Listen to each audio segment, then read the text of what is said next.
nós vamos ler do versículo 2 a 4, a partir de hoje, então, conseguindo aí fazer a live da nossa série de mensagem de Cristo para a cidade. 18, do 2 a 4, então, diz assim: E ele bradou com voz poderosa: Caiu, caiu a grande Babilônia.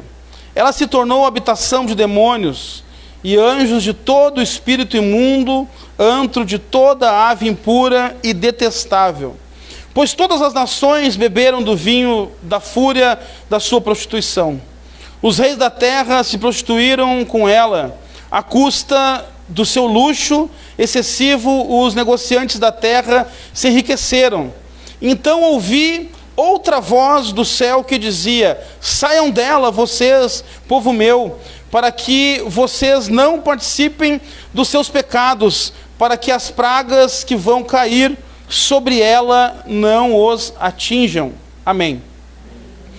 Semana passada nós começamos então a série de mensagens falando de Cristo para a cidade. Nós colocamos diversos problemas que as cidades enfrentam e que a solução para as cidades, para a vida das pessoas, está em Cristo. Amém? Cristo é a solução, Cristo é a saída para os problemas do cotidiano, principalmente enfrentado nas grandes cidades, nas grandes metrópoles. E quanto maior a cidade, maior são os problemas, maior são as dificuldades. Quanto maior são as cidades, mais se encontram pessoas depressivas, angustiadas, pessoas com problemas terríveis psicológicos, problemas de saúde física também, mas muito mais com a saúde da alma, as pessoas com desgaste mental, aí surge aí o burnout, né? a depressão, porque o agito, a loucura das grandes cidades estão provocando isso nas pessoas. E hoje nós vamos ver, nós vamos caminhar vendo como levar Cristo para a cidade, e hoje é uma igreja para a cidade. Vamos ver algumas coisas sobre a igreja. Qual é o papel da igreja nessa caminhada de salvar a cidade, de levar bênção para a cidade, de fortalecer as cidades? Porque a cidade que nós moramos, ela deve ser abençoada por nós, pela igreja. Então nós vamos ver algumas coisas importantes. Vamos começar primeiro com os problemas que as cidades enfrentam, além daqueles que nós vimos semana passada, e aonde a igreja pode entrar para ajudar, para solucionar, para abençoar a cidade e amenizar esses problemas ou erradicar esses problemas. Problemas que estão causando males para as pessoas. E muitas vezes questões que nós não observamos, que nós não vemos, que são invisíveis aos nossos olhos, mas estão acontecendo como uma grande influência, como um grande sistema, e que está cada vez mais levando as pessoas para longe de Deus. Lemos o texto da queda da Babilônia, a grande cidade da Mesopotâmia, que perseguiu e aprisionou os judeus. Uma cidade terrível. E essa cidade, quando lemos em Apocalipse, não existia mais Babilônia, quando João escreveu Apocalipse. Mas ele fala da queda de Babilônia. Por quê? Porque ele não está se referindo exatamente a uma cidade, a um ponto no mapa. Não está se referindo a um lugar geográfico. Ele está se referindo a tudo aquilo que a Babilônia representa, que são os valores pecaminosos do mundo, e tudo que há de pior, que chamamos de mundanismo. Então, a Babilônia de Apocalipse, ela é o mundanismo. E João está falando que caiu a Babilônia. Esses valores pecaminosos, o mundanismo, encontramos hoje nas cidades. O mundanismo cada vez mais arraigado, e as pessoas cada vez mais numa sonolência, num sono profundo, ou sendo conduzidas a esse sono profundo, a viver numa ilusão, como retratava o filme Matrix, né? Que as pessoas viviam numa ilusão, até que elas acordavam para a Matrix, né? E elas iam para um outro mundo que era a verdade. Então é isso mais ou menos que acontece hoje, e o mundanismo cada vez cega mais e torna as pessoas mais sonolentas, e elas não conseguem enxergar Deus. Valores opostos a Deus, que vão contra os princípios do reino de Deus, sua palavra e a forma de vida do seu povo. Quanto maior a cidade, mais evidentes são esses problemas. Então nós vamos ver alguns males que rodeiam as cidades em primeiro lugar.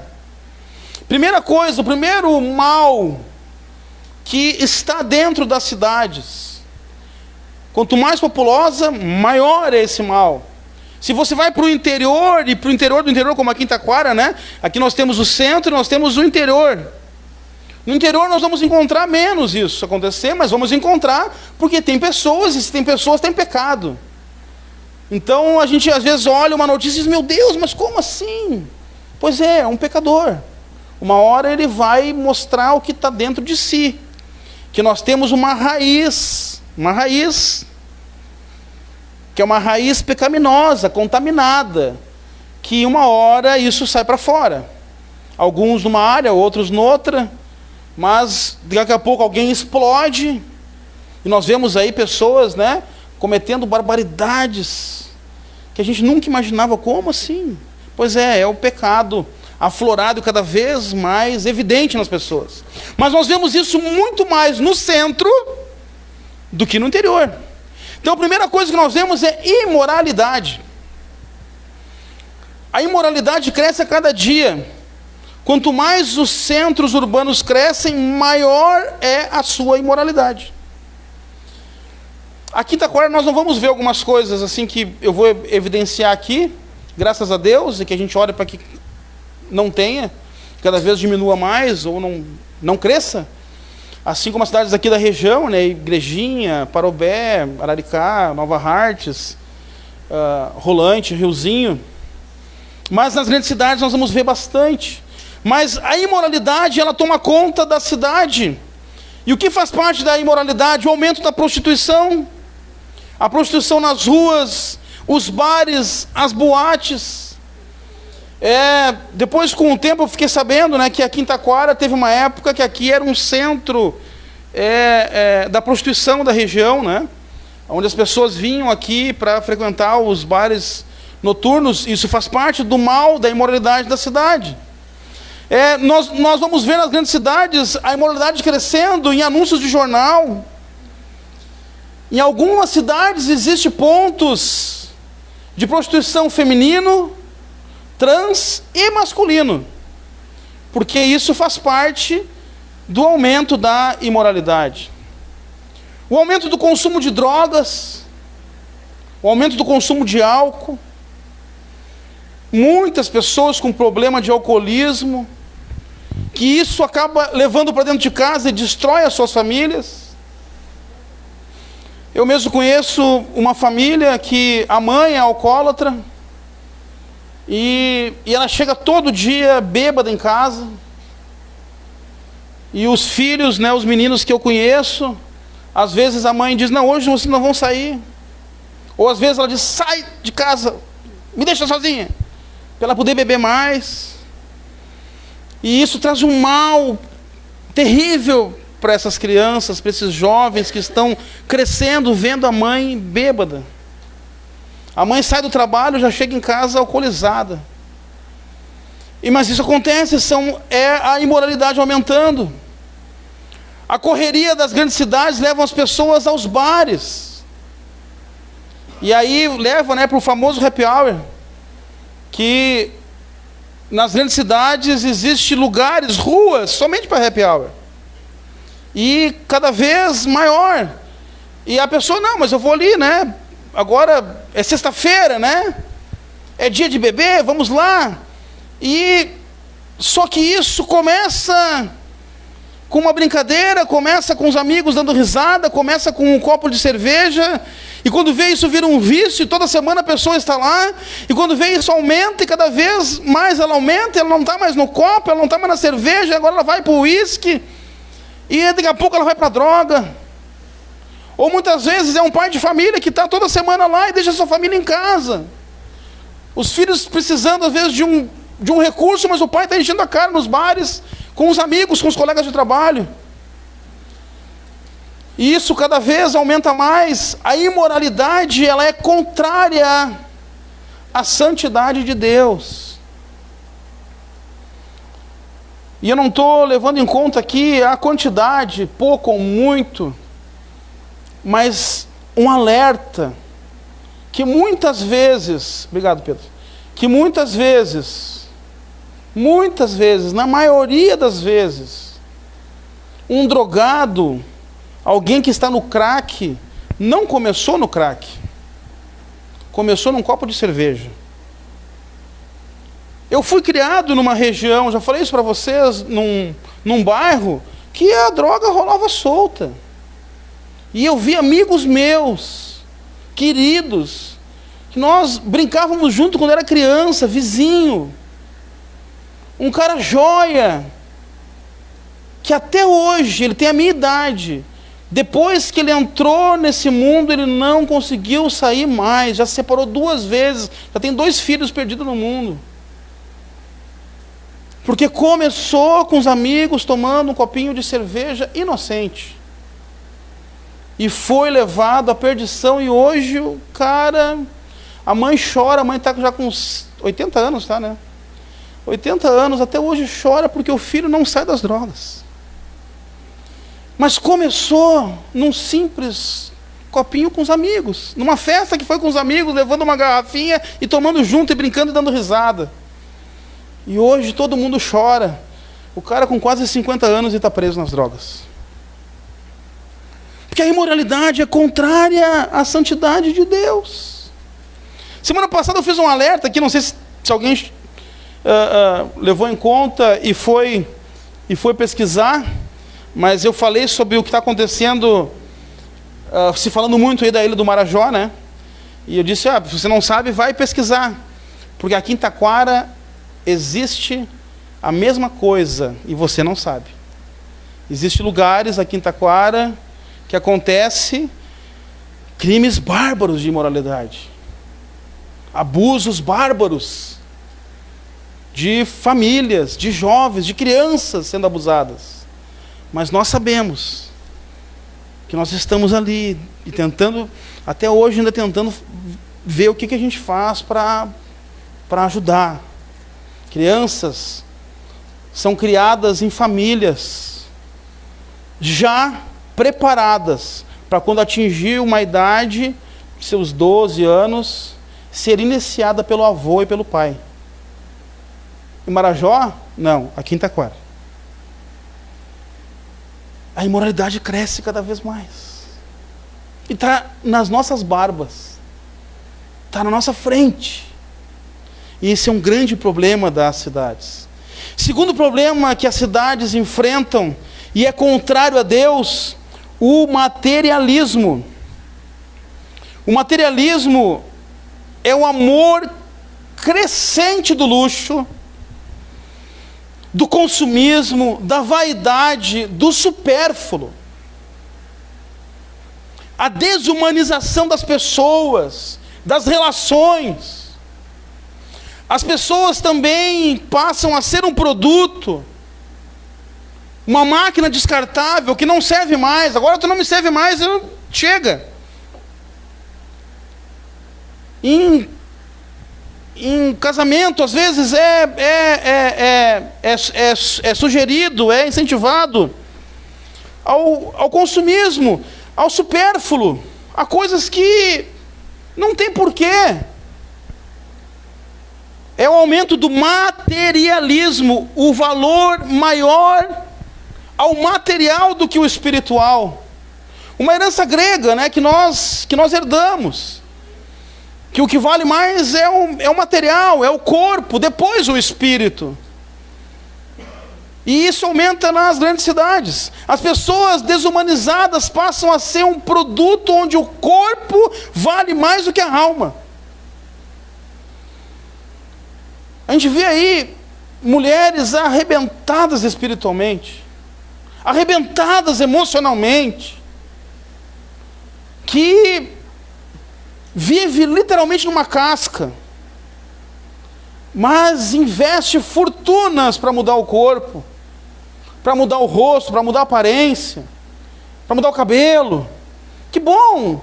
Tem que se embelezar? Amém! Tem que cuidar? Amém! Se cuide! Mas existe um limite, uma linha tênue entre o necessário e o supérfluo. E o materialismo cresce cada vez mais. Aí as pessoas vão a procedimentos cirúrgicos. Agora tem aí as enzimas, né, e outras questões da biomedicina. E os homens cada vez mais nas academias usando anabolizantes para valorizar o corpo. Por causa do material, da matéria. A matéria vale mais do que o espírito, mais do que a alma. Mas por dentro estão arrebentados, por dentro está podre. Por dentro é uma desgraça, é um inferno, vive chorando, vive triste, olha no espelho e se acha, meu Deus, eu estou lindo, maravilhoso, mas por dentro eu estou podre. Ou nunca se acha bonito, sempre acha um defeito no espelho, sempre tem uma ruga, sempre tem um pneuzinho, sempre tem algo que precisa fazer, e gasta fortunas. Pessoas passando necessidade, a igreja com seus projetos trancados, e as pessoas gastando milhares de reais, milhões de reais, ou 1.000, 2, 10, 15 mil reais, para algo que vai passar em 6 meses, vai passar em 1 ano, e a igreja precisando avançar, e as pessoas não contribuem, mas se preocupam com a sua aparência, com o seu sofá novo, com a sua TV nova, que às vezes nem cabe na sala que ela tem. Ela tem que abrir a porta e ir para a rua para poder enxergar a TV, porque não consegue, porque é maior do que a sala dela. E paga aí fortuna, porque uma vez eu fui ver, eu queria colocar aqui na igreja uma TV de 70 polegadas, mas ela custa 11 mil reais. Aí eu fui ver agora, uma das nossas igrejas colocou um painel de LED, que eu acho fantástico, que é maravilhoso. Meu Deus, lá no congresso a galera viu aí, a definição do painel de LED é fantástica, é lindo demais. A igreja colocou um de 4x2, 90 mil reais. É salgado. Eu digo, né, porque quem trabalha com o produto da igreja, né, som, iluminação, áudio e vídeo, quem trabalha para vender para a igreja ganha muito dinheiro, porque tudo é muito caro. Mas aí a igreja precisa fazer, avançar, mas tem pessoas que estão colocando o seu dinheiro em bens materiais supérfluos. Espicha o olho aqui, bota cílio ali, aumenta a boca lá, né, harmoniza para cá, para lá, a pessoa vira uma outra pessoa. Então, olha assim, é parecido com fulano. Não, mas é fulano. É fulano? É. Achei que era parecido. Ele dizia, olha, eu te conheci uma pessoa parecida contigo. Mas volto a dizer, não tem problema suprir uma necessidade. Não tem problema se embelezar, não tem problema, não é isso. É o exagero, é o materialismo. É tu olhar para a obra de Deus, é tu olhar para uma criança passando fome, uma criança sendo violentada pelo avô, e tu não investir, mas tu vai investir na tua roupa, na tua grife, no teu batom, nos teus músculos. Mas é o mal da cidade. E olha o que fala em 1 Timóteo, que o amor ao dinheiro é a raiz, é a cobiça de todos os males, e nessa cobiça alguns se desviaram da fé e se transpassaram a si mesmos com muitas dores. As pessoas se desviam da fé por causa do amor ao dinheiro, do amor ao materialismo. E aonde está esse materialismo? Nos grandes centros. A pessoa se acostuma a ir para a academia, ela vai para a academia e ela vai simples, com o tênisinho que ela tem, com a calça, com a bermuda que ela tem, mas ela vai se envolvendo tanto, daqui a pouco ela está com a grife, ela tem que estar igual a todo mundo. Ela começa a ir fazer um esporte, como eu sou do basquete, né? E vai lá e vai lá com a roupinha que tem, mas de repente tá todo mundo com um tênisinho da hora, tá ali com o Nike, tá ali com Adidas, com Under Armour, que hoje é a marca do basquete é Under Armour, e tá ali, e aí, mas eu não tenho. Aí vai lá, gasta, porque tem que estar junto. E aí a igreja precisando de recurso. Aí nós temos lá jovens lá no basquete que nós estamos ajudando, que não tem tênis. Conseguimos arrumar tênis para eles. Mas aí tu vai pedir para uma pessoa que a gente sabe que tem posse. Não tenho. Consegue comprar? Não consigo. Então é onde está o coração, mas o amor ao dinheiro é a raiz de todos os males. E as pessoas se desviaram da fé por amor ao dinheiro. O amor ao dinheiro e a tudo que ele pode proporcionar. A pessoa fica escrava dos bens materiais. E chega ao ponto de desejar, de dizer que não quer morrer. Por quê? Porque não quer deixar casa, não quer deixar carro, não quer deixar as joias. Não é que não quer deixar a família, que também, né, mas não vou entrar nesse assunto, mas ela não quer deixar os bens. Com quem eu vou deixar essa casa? Meu Deus, eu construí essa casa, eu fiz essa casa. Olha só quanto eu botei de dinheiro aqui. Como assim que eu vou morrer? Não quer morrer, não quer deixar essa vida por amor a essa vida, por amor ao material, ao materialismo. O materialismo é contrário ao amor de Deus. É contrário ao amor de Deus. Terceiro mal que nós encontramos na cidade: a autossuficiência. A pessoa autossuficiente, pessoa que acha que tudo depende dela e é ela, e aquele velho ditado: se eu não fizer por mim, ninguém faz. Mas ela se torna autossuficiente, e representa a realidade das cidades e das pessoas em geral, que vive como se Deus não existisse. Buscam o sucesso, as conquistas, os cargos mais elevados. Quando consegue, se sente superior, intocável. Agora eu sou o cara, agora eu sou o diretor da empresa, agora eu sou o chefe, agora eu mando. E aí a gente vê, quando essa pessoa vem para a igreja e começa a dar tudo errado para ela. Ela diz: mas como assim? Vim para a igreja, começou tudo a dar errado? Como assim? Pois é. Sabe o que está acontecendo? Deus está te quebrando. Deus está derrubando. Deus está tirando teu orgulho. Deus está te botando lá para baixo. É Ele que está fazendo para te quebrar, para te construir uma outra pessoa, uma nova pessoa. É o vaso sendo levado ao oleiro que vai lá e quebra o vaso para fazer outro. Porque Deus não aceita o soberbo, Ele repugna, Ele odeia o soberbo. A pessoa vem cheio de autossuficiência, porque eu não dependo de nada, eu não dependo de Deus. Mas a pior classe, na verdade, não é essa pessoa, que ela vive como se Deus não existisse.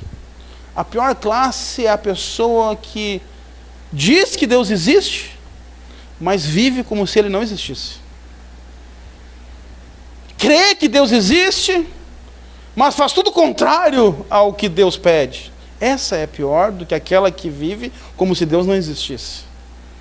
Que a palavra diz que no dia do julgamento de Deus, os que vão ser mais severamente julgados não é o ateu que nunca creu em Deus. É nós, que cremos, que aprendemos, que temos tudo na mão, mas vivemos como se não existisse Deus. Quanto mais conhece, mais é cobrado.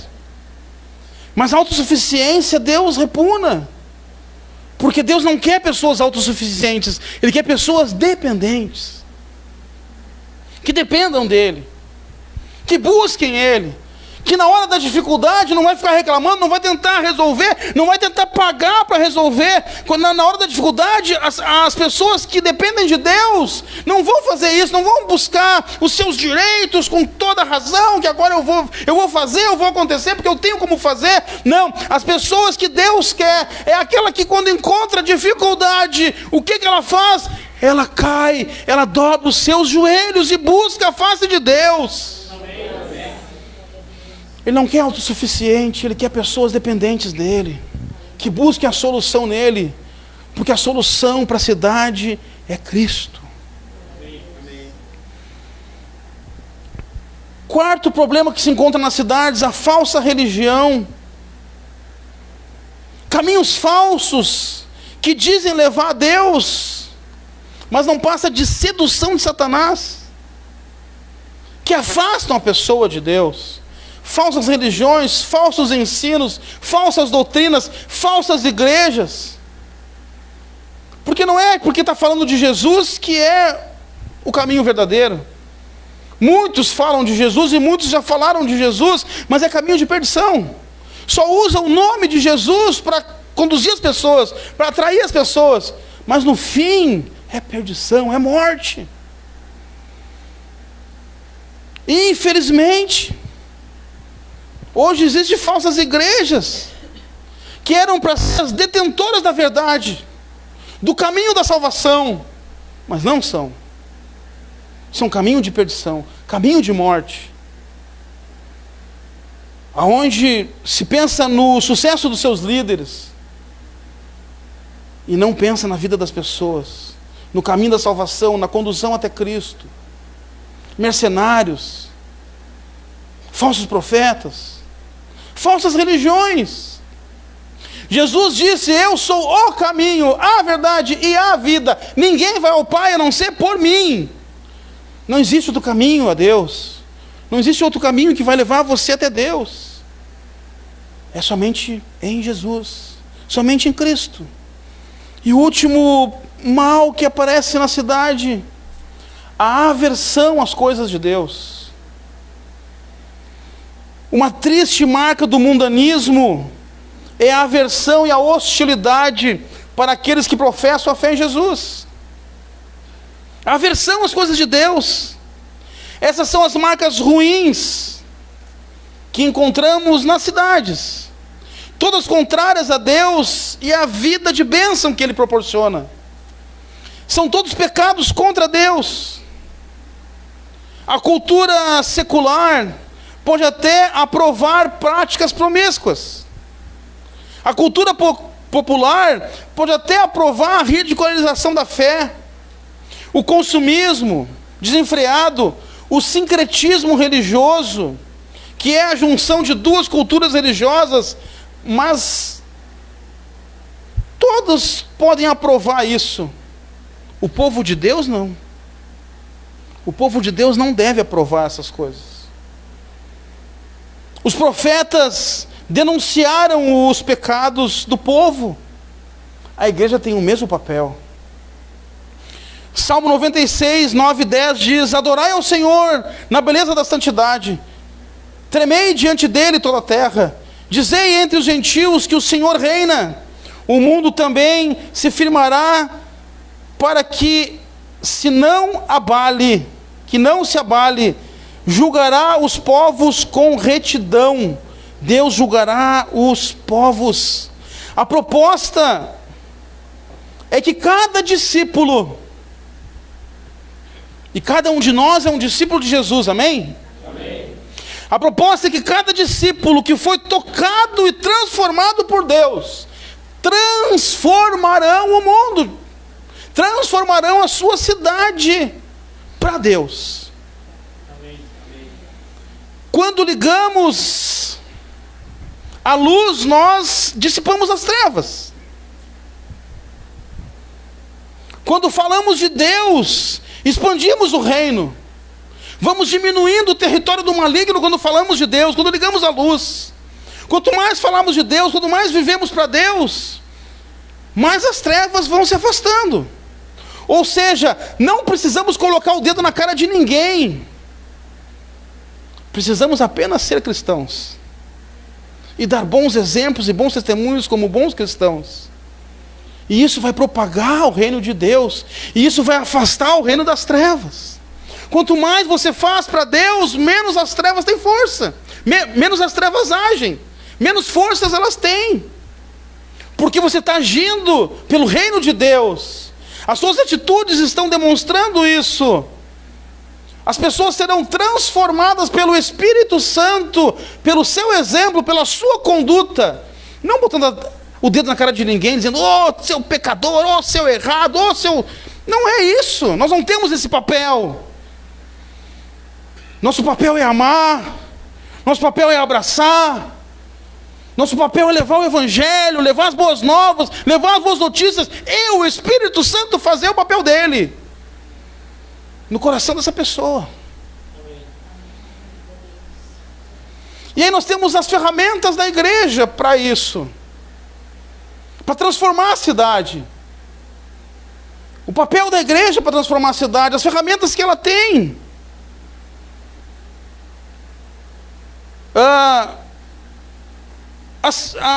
A igreja, ela precisa interagir com a cidade.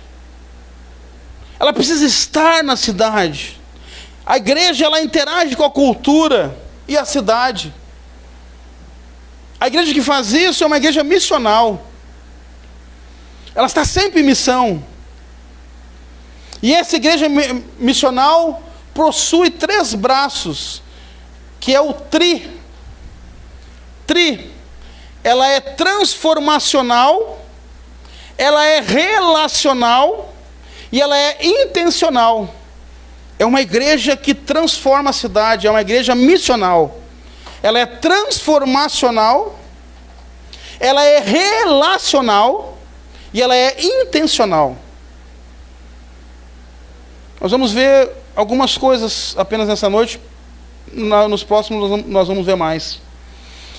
Quando observamos uma necessidade na cidade, quando vemos que existe algum problema, uma enchente, um incêndio, pessoas com necessidades básicas, precisando de remédio, de comida, a cidade tem inúmeros problemas que acontecem.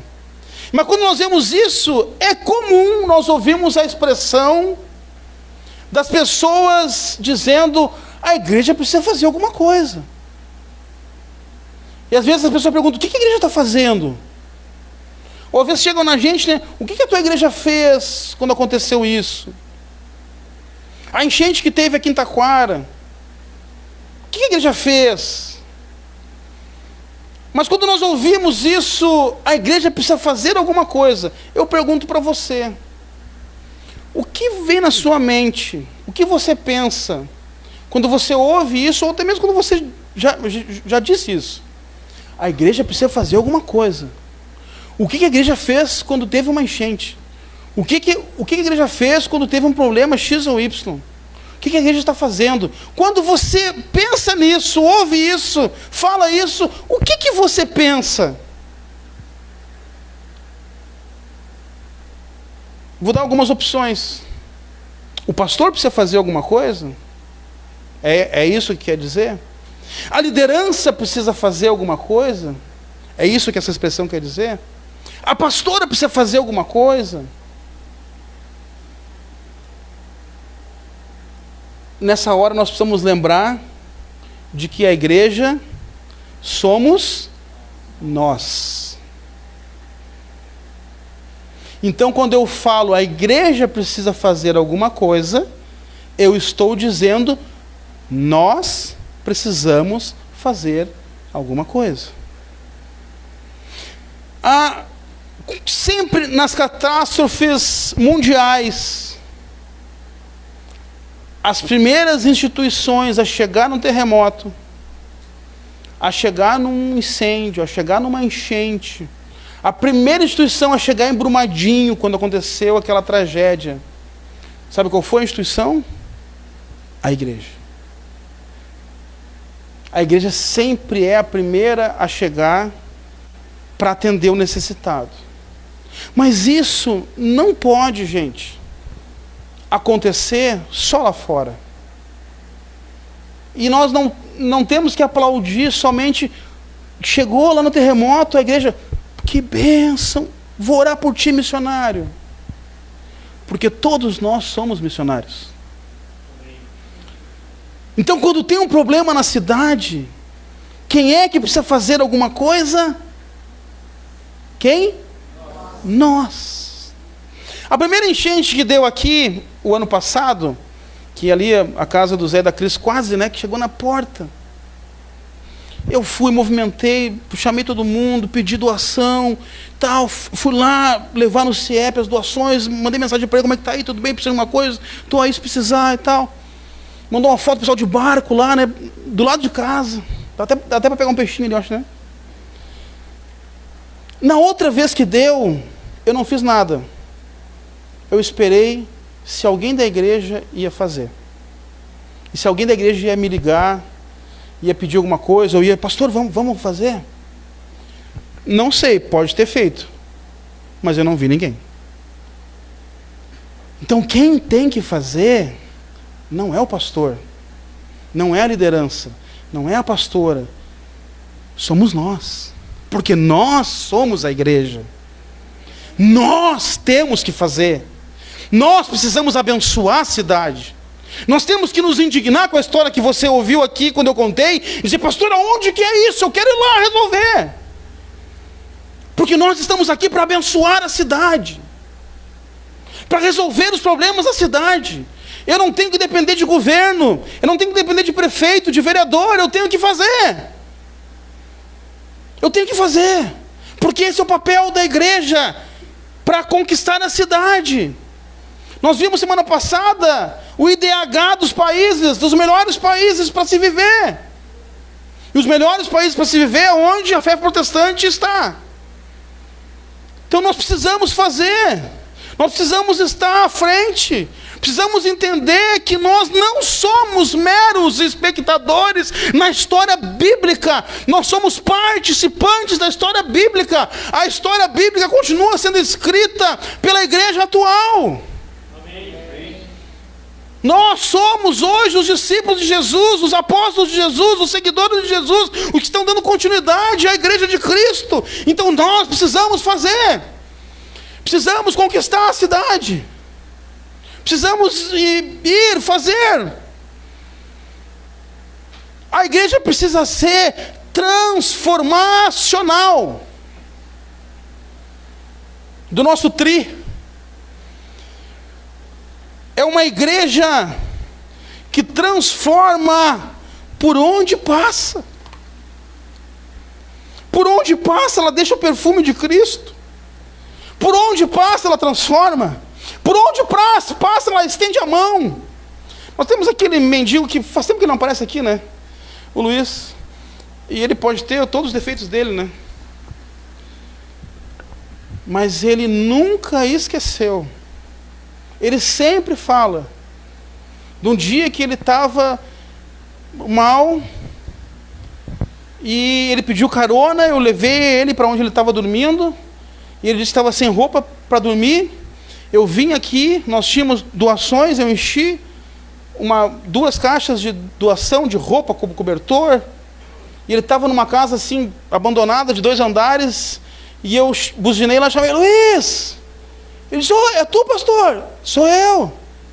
Vim trazer umas coisas. E eu lançava lá de baixo essa caixa. Ele disse, pastor, nunca me esqueço o senhor naquela hora, na madrugada, me lançando caixa de roupa e de coberta. Não importa se ele merece ou não. Eu tenho que fazer o meu papel como cristão. Pela dignidade da pessoa humana. Ah, mas ele é isso aqui. Não interessa o que ele é. Porque ele não é aquilo, ele está aquilo. Ele é o que Deus diz que ele é. Não importa quem seja. Nós precisamos fazer. Primeiro papel de uma igreja transformacional, relacional e intencional é participar da necessidade das pessoas ativamente, não só orando, ativamente, estender a mão, fazer. A igreja tem o papel de acolher o necessitado, abraçar o aflito e curar os doentes através do evangelho. Nós somos conhecidas aqui, né, como a igreja do abraço, porque nós temos que abraçar, gente. Nós temos que abraçar. Quantos aqui nessa noite estão aflitos? Quantos aqui nessa noite estão preocupados com o amanhã? Quantos aqui nessa noite estão desesperados, mas ninguém sabe? Olha para o lado e dá um sorrisinho, mas por dentro está apavorado. E tudo que precisa de um abraço. Contei para vocês uma vez, lá em Canoas, eu vou contar de novo porque ela tem uma continuidade agora. Que eu estava mal em Canoas, mal. Eu disse para Deus: Senhor, tudo que eu quero é um abraço hoje. Estou mal. E ninguém veio me abraçar. Acabou o culto, estou saindo pela porta, um irmão chega e me chama: Dani, deixa eu te dar um abraço. Nossa, como eu chorei. Daniel, tem uma bênção, tua família é uma bênção, o Léo é uma bênção. O Léo era pequenininho, e eles eram fã do Léo, porque o Léo uma vez ganhou uma família, nós nos encontramos na praia com essa família, e o Léo que evangelizou a família se converteu lá na igreja. O Léo é uma bênção, tem uma bênção, cara. Tudo que eu precisava de um abraço. Agora no congresso dos jovens eu estou lá orando e eu lembrei dessa cena. Eu disse: senhora, hoje eu estou querendo um abraço. Mas eu não estava mal assim, né? Mas eu estava... A gente sempre precisa de um abraço. É ou não é? Você não gosta de abraço? Eu não gosto, né? Tá. Acabou a ministração, eu me levantei, fui para o corredor, começou a tocar o louvor, eu estou ali parado. Chega o pastor Rodrigo e disse: Deus falou comigo para mim me levantar e te dar um abraço. Quantos precisam só de um abraço, gente? É ou não é? Aquela hora que você está assim, né? Puxa vida. Você que é filho de Deus, que pertence à igreja de Cristo, precisa de um abraço? Imagina quem não é. As pessoas são meio duronas. Não, que é isso? Cara, deixa eu te dar um abraço, cara. Que a pessoa não quer chorar, não quer dar... Daqui a pouco, tá, valeu. Mas tá louco pra... Tá bom, me dá um abraço, que ninguém tá vendo. Porque nós precisamos acolher o aflito. Quando aconteceu uma necessidade na cidade, um incêndio, uma enchente, seja o que for, a igreja precisa estar lá. Deus espera que a igreja transformacional seja um instrumento de transformação na vida das pessoas. Nós vamos criar aqui na igreja o departamento da ação social. E daí você já pode se candidatar se você quiser. Para quando tiver um problema na cidade, o departamento é o primeiro a se levantar e ir atender. É o primeiro a já pegar o telefone e já fazer os contatos para conseguir doação.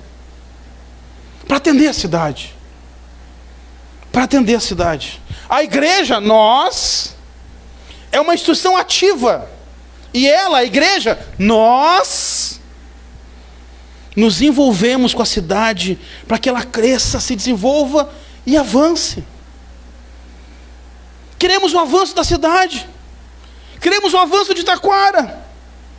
Queremos e trabalhamos para apresentar Cristo para a cidade.